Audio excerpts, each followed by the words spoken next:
The dolorous passion and death of our Lord Jesus Christ. Chapter 27. Pilate and His Wife. While Jesus was being taken to Herod, and while he was enduring mockery at his tribunal, I saw Pilate going to his wife, Claudia Procla.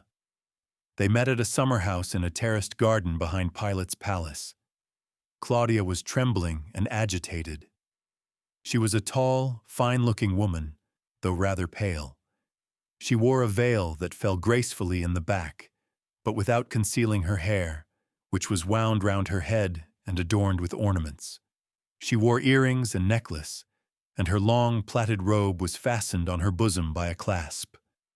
She conversed long with Pilate and conjured him by all that was sacred to him not to injure Jesus, the prophet, the Holy of Holies, and then she related some things from the dreams, or visions, which she had had of Jesus the night before. I remember that she saw the Annunciation to Mary, the birth of Christ, the adoration of the shepherds and the kings, the prophecies of Simeon and Anna, the flight into Egypt, the massacre of the holy innocents, the temptation in the desert, and other scenes from the holy life of Jesus. She saw him always environed with light, while the malice and wickedness of his enemies appeared under the most terrible pictures. She saw the sanctity and anguish of his mother and his own infinite sufferings under symbols of unchanging love and patience.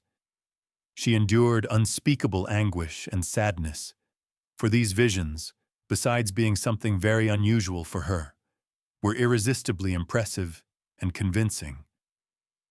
Some of them, as for instance, the massacre of the innocents and Simeon's prophecy in the temple, she beheld as taking place even in the neighborhood of her own house. When next morning, alarmed by the uproar of the tumultuous mob, she looked out upon the forum, she recognized in the Lord the one shown her in vision the night before. She saw him now the object of all kinds of abuse and ill treatment, while being led by his enemies across the forum to Herod. In terrible anguish, she sent at once for Pilate, to whom, frightened and anxious, she related the visions she had seen in her dreams as far as she could make herself understood. She entreated and implored, and clung to Pilate in the most touching manner. Pilate was greatly astonished and somewhat troubled at what she related. He compared it with all that he had heard of Jesus, with the fury of the Jews, with Jesus' silence, and with his dignified and wonderful answers to all the questions he had put to him. He wavered uneasily in his own mind, but soon yielded to his wife's representations and said, "I have already declared that I find no guilt in Jesus. I shall not condemn him, for I know the utter wickedness of the Jews." He spoke at length of Jesus' bearing toward himself, quieted his wife's fears, and even went so far as to give her a pledge of assurance that he would not condemn him. I do not remember what kind of a jewel, whether a ring or a seal, Pilate gave as a sign of his promise. With this understanding, they parted. I saw Pilate as a crack-brained, covetous, proud, vacillating man, with a great fund of meanness in his character. He was deterred by no high fear of God from working out his own ends, could give himself to the meanest actions, and at the same time practiced the lowest, the most dastardly kind of superstitious idolatry and divination when he found himself in any difficulty. So now, off he hurried to his gods, before whom, in a retired apartment of his house, he burned incense and demanded of them all kinds of signs. He afterward watched the sacred chickens eating, and Satan whispered to him sometimes one thing, sometimes another. At one time he thought that Jesus ought to be released as innocent.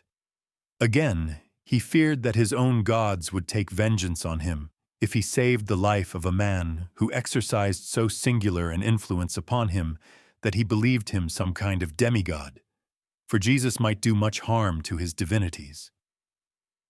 Perhaps, thought he is indeed a kind of Jewish god.